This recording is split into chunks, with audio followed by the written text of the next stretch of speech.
first off, the first episode was badass, so thank you very much for your time. Thank Yeah, you. thanks, Chris. Appreciate it. Appreciate that. Yeah, of course. Now, based on your current level of fitness, which one of you do you think would have a harder time going through a military boot camp right now? Me. Oh, I'm hurting, man. I got a pulled hamstring, knees banged up. I cut my lip the other day, so I'm probably out. Yeah, I think both of us would fail miserably. I bet you'd both do better than me. My diet. The three of us would just sit back and watch. It's cool. Let's do that.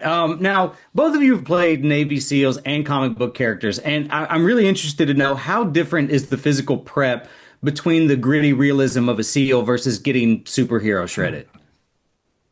Well, it was something that Taylor said. He was like, these guys aren't fitness models. I mean, there's a certain aesthetic to superheroes that you are making your body a prop because you want to fit the aesthetic that's, from comic book characters. These superheroes are in themselves, Insanely shredded. But the guys that we play are real guys. They drink beer on the weekends. They're not like counting their carbs. They just work hard. They're strong. They have great cardio, good strength to weight ratio. So it's different. I think it's not so much about the vanity that is sort of brought to a comic book character, or the aesthetic that's brought to a comic book character. It's more about the functional strength and the training is less about making your body look like something and more about how to control weapon systems and operate guns. So a special op guy would watch and go, dang, he knows how to hold that gun right. Yeah. Or, knows how to do a tactical reload on a magazine, that kind of a thing. If you're at 5% body weight with a 120-pound pack in the mountains of Afghanistan doing a 20-mile hike in to engage, you're going to be hurting. And I don't think you'll last, man. Even one of the SEALs was like, you can gain weight. So it was just because it is so taxing on their bodies. Yeah. For sure. And you get to chew a little bit more dip and stuff like that when you're 100%. Yeah, thank you for noticing. Thank you. Now, Chris, is the ultimate goal to adapt all of Jack's novels? And if so, is there a particular novel from the Terminal List series that you're super eager to adapt? Oh man, yes. I mean, ultimately it's to create what we're calling the JCCU. So the Jack Carr Cinevision universe. And so expanding out. There's a new book coming out in October called Cry Havoc, which is based on Tom Reese, and we're really excited to get into that era of espionage around the Vietnam War, set in the civil rights era. Savage Son is a really killer book. That's the third book in the series. There's one called The Devil's Hand, and there's another one called Red Sky Morning. I mean, I'd love it. If the audience calls for it, I love playing this character. I love the team we've put together. I'll ride this mother till the wheels fall off. Now, considering how the Terminal List ended, Taylor, were you surprised to find out that you'd have a chance to be coming back as Ben? Yeah. 100%. Yeah. I think it's a great call to get, obviously, right? When you got the whole team and the Terminal List family calls you and they're like, hey, we want to go way more in depth into Edwards and what makes him tick and figure out his moral compass and what brought him to that very specific moment. So I was all ears, man. I love playing this guy. I love working with these guys, and it's been a blast. No, I love what you guys did. I mean, even the end of the first season was man, that was gut wrenching. I loved it. So to see you come back and get to see it from your perspective, I mean, it's super cool. I like I said, I love what I've seen so far, and looking forward to more. So thank you guys very much for your time. Thank you. Appreciate it, man. Man, you guys are both looking super jacked right now. Good on you. Good. Look at Yeah, they put us together. We take up half the room. Yeah, we're so sick of chicken. Well, so based on your current level of fitness, which one of you do you think would have a harder time going through a military boot camp right now? A harder time. Ooh. Whoa, we both give it a good go. Yeah, my knees are not real good at the moment. So Yeah. the running would get me. I tweaked my back the other day. Yeah. We're older these days. You know that's that meme about what the predator would see when he sees me, and it's just inflamed joint, inflamed joint, inflamed joint. Yeah, I'm pretty short and stocky myself, so I feel like any running will do me in. I'm just not not a Go runner. for short distance. Yeah. Sprinting's good. Sprinting's good. Walks, those are great. Now, Rafe Hastings, big deal to fans of the book. Tom, what was your reaction to getting that call, and were you aware of how prominent he becomes in the novels before you were cast? Yeah, so I'd actually I'd come across Jack Carr's books before this even entered into my world, So I'd actually already listened to the Savage Son audiobook, which I was already a big fan. So I knew about Rafe, and then when I sort of entered into the sort of process to get the role, I went back and looked at the first two as well. So I saw what Rafe was and what Rafe was to the fans, and I was obviously like a fan of the books anyway. So I felt a huge responsibility because I knew what Rafe meant to a lot of the fans, and I felt like a deep pressure towards them to make sure I get it right, you know. And I said this to Jack actually, to Jack Carr when getting the role. I was like, listen, I want you to know that I do not take this lightly, and I'll do everything I can to do him justice. So that's the way I entered it. But it's a huge privilege and honor for me to take on the role for sure. Yeah. Yeah. My character is has a very short chapter in book two, and very concise. So I knew I like very little information about this guy, and so when it entered my world, were a lot of discussions about where he comes from, and then filling in all of the gaps in between. And what's been great is that we've all had a sort of a hand in crafting this character. And so it's not just something that they turn up and here's your lines and your guys. This is something that is ongoing and we're able to manipulate and I mean that it's probably the greatest gift, right? To be able to birth this thing to the world that's morally ambiguous and he's an expert, a weapons expert. He's kind of a sociopath. Just a lot of fun. Yeah. So, since Dark Wolf is sort of bleeding into True Believer as well, can you guys tease how involved your characters are in the second season? Excuse me. Yeah, I mean, both of us, have a significant piece in True Believer. We've been shooting that the last few months, and yeah, both of us have a pretty good ride. Yeah, so it's if fans want to see more of these two after Dark Wolf, yeah, they're gonna get that in True Believer. Yeah, it's so good. Every script that comes out, we're just like, yes, that's awesome. Yeah, it's so good. Yeah. Now, I think fans will be really pleased with True Believer. It's a testament to the book for sure. Oh, I can't wait. Now, Luke, you sort of touched on this a little bit. I want to ask before I go, but this series is so great at kind of blurring the lines between, hero or anti-hero. And I want to know how you guys personally view your characters in that context. Look, it's dangerous judging your character, right? Especially if they're these words morally ambiguous. There's nothing ambiguous about it at all, really. But I don't, I always approach it from the point of view of people who are evil or in that world don't think of themselves as evil. He has a goal. He's very driven. He wants things. He knows what he wants.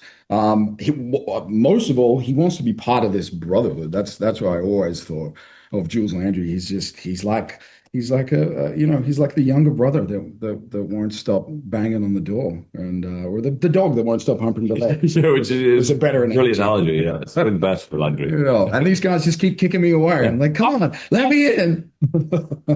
Hi guys, how's it going? Hi, Chris.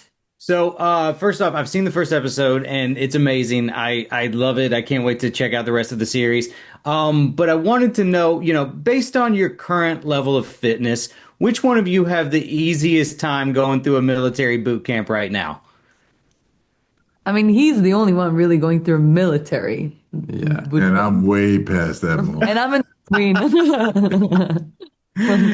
Yeah, Robert, I'm with you. I think I'm a little past it too. I feel that the inflammation is real. Now, I wanted to know, did any of you read Jack Carr's novels to help build out your characters, or was the script all you needed for this one since it wasn't specifically based off of one of his novels? I mean, I read because my guy, he is in the books as well, and in the season 2, which we're shooting as we speak. So it's always helpful because it is the Jack Carr universe. So it's always helpful to see what he's thought about the character. And his intentions behind it. And then obviously after that, you make it your own with the writers and with the producers and the directors, and you know adjust it into the story that we're telling. But I think it was a helpful to see where the character originated in his mind. Yeah, True Believer was important for me to understand Rafe, and there was a lot of carryover from True Believer that I used, just in my conversations with Rafe. Nice. Yeah. I mean, I got cast, and then 3 weeks after I was on set. So and English being not my first language, the only time I had was to read the scripts. But then I went back, and it was more interesting to understand the Jack Carr's universe. Right. But personally, for my character, it wasn't necessarily needed. But now that the whole universe is hopefully expanding, it's necessarily you have to read his books to understand where it all comes from. That's kind of what I was curious about, is just if it Yeah. helped you guys flesh out the whole world. Now, Dar, you recently played a different kind of military role in The Covenant, which was fantastic, by the way. Thank Can you. I just tell you, you were Thank you. so good in that movie. Thank you. How did your approach to Dark Wolf differ in terms of tone and character prep? 100% different because in the Covenant, he was a translator who was not a military trained person per se. He was more like a streetwise person who, because of his morality and whatever, chose to do this fight and had to learn it as he went along. This guy is, he lost his parents to the dictatorship and had some survival skills. And then those skills were refined by the CIA Scorpion program. So he's an Iraqi Special Forces commander. He knows what he's doing. He's intellectual. He has a very strong moral compass, and he's extremely violent as well, but very precise in his violence. So in that sense, it's a very different character. He's a guy that you can count on and that you want on your side, really, in a fight. Nice. Robert, I wanted to ask you this. This is a side note, but you're in like one of my all-time favorite movies with Face Off. And I would love to get your take on when you heard that there's a sequel in development. I couldn't believe it. That was a complete film. John Woo hit it out the park so hard. Nick and John were just tremendous. I don't see how you could do that again, but they are. What world Yeah. are we in? That's what maybe if they're bringing Nick Cage back, they'll bring you back. Who knows? I mean, Well, I got burned up, so that ain't gonna happen. well, I know, but I thought Nick Cage died too. So, Exactly.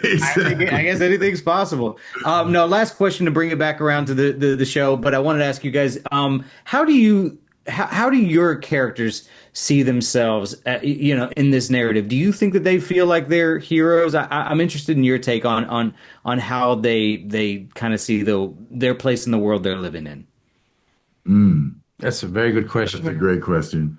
I don't think anybody sees themselves as heroes in this show.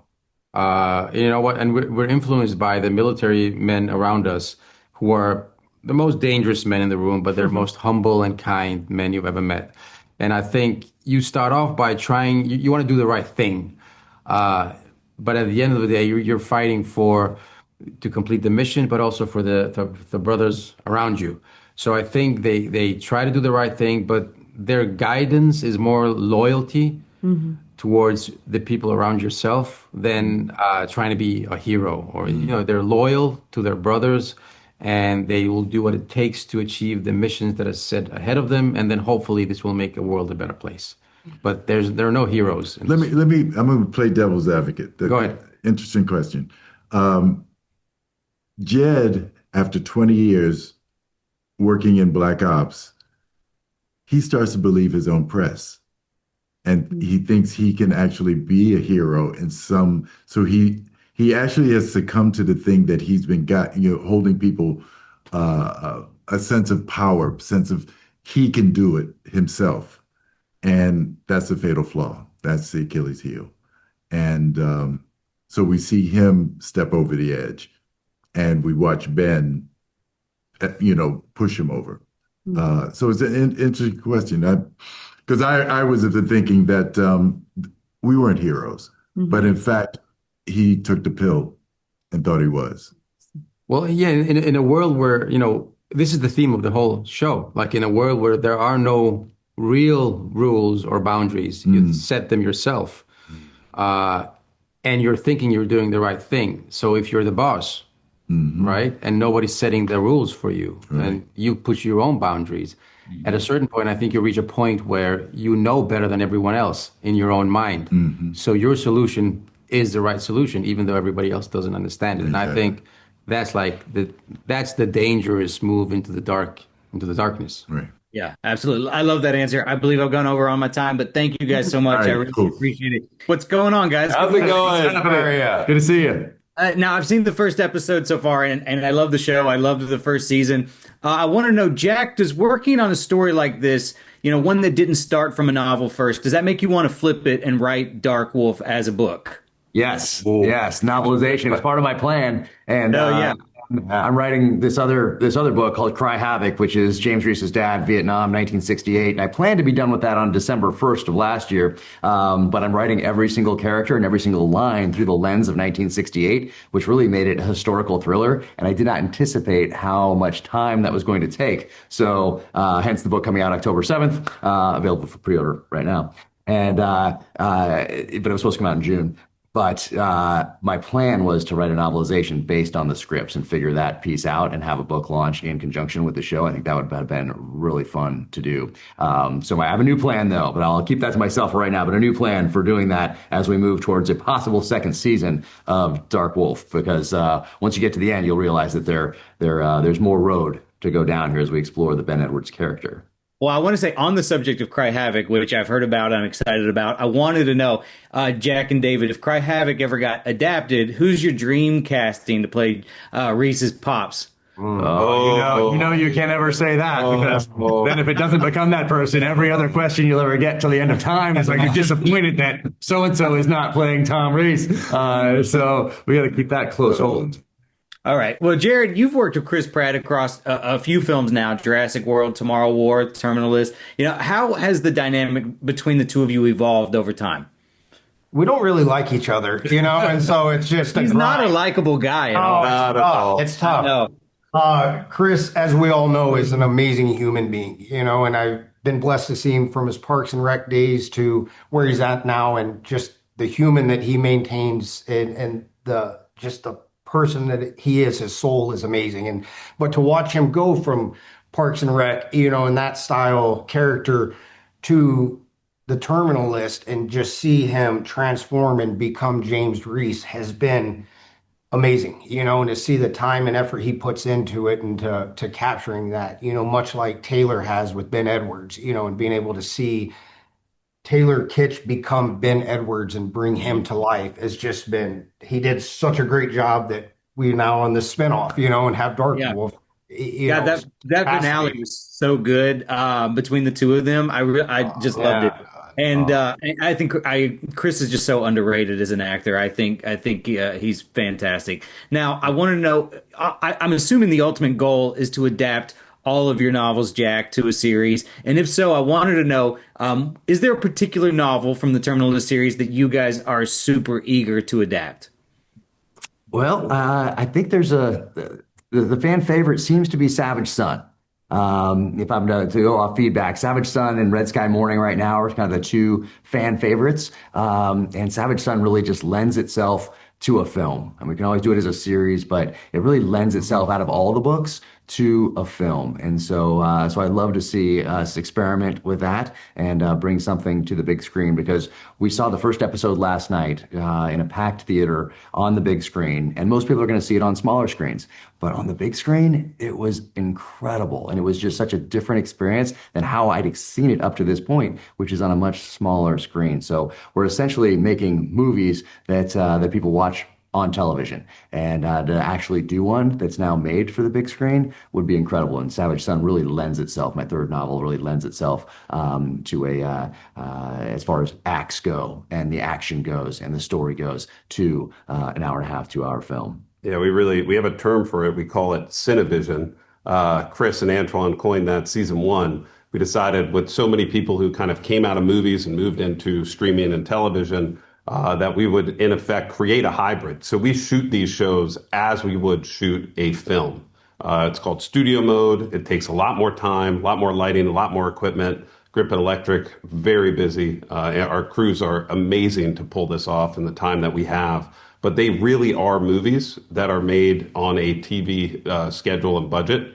And seeing the premiere of Dark Wolf in that theater last night, it really showed that we have really, I think, perfected that style of filmmaking. So yeah, we'd love to go kind of a season, and then a movie. And Savage Son sits out there as something that would be incredible to do as a film. I love that. And the quality shows, might I add, because I'll never go back to sitcoms. You guys have ruined TV for me. Thank you guys so much for your time. I really appreciate it. Have a great one and enjoy the rest of your day.